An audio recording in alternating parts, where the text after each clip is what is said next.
पण तळेगाव, लोणावळा आणि वडगाव नगर परिषदेच्या आगामी निवडणुकींच्या पार्श्वभूमीवर मावळ तालुक्यातील राजकीय वातावरण हे तापलंय। अजित पवारांचे राष्ट्रवादीचे आमदार सुनील शेळके आणि भाजपचे ज्येष्ठ नेते आणि माजी राज्यमंत्री बाळा भेगडे यांच्यात सत्ता स्थापनेसाठी चुरशीची लढत पाहायला मिळते।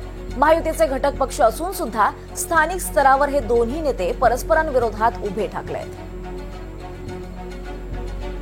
अधिक माहिती घेऊयात आमचे प्रतिनिधी सूरज कसबे यांच्याकडून। सूरज, मावळ तालुक्यात महायुतीत रणसंग्राम पाहायला मिळतोय का? अधिक माहिती।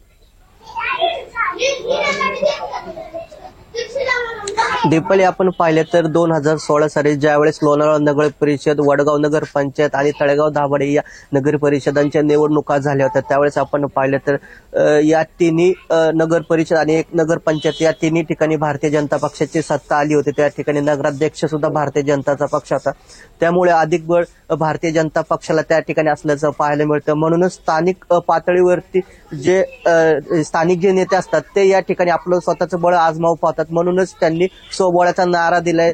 त्यामुळे आता महायुतीमध्ये हे राष्ट्रवादी काँग्रेस पार्टी आणि भारतीय जनता पक्ष जरी एकत्र असले तरी स्थानिक पातळीवरती हे दोन्ही पक्ष स्वतंत्र लढताना दिसत आहेत।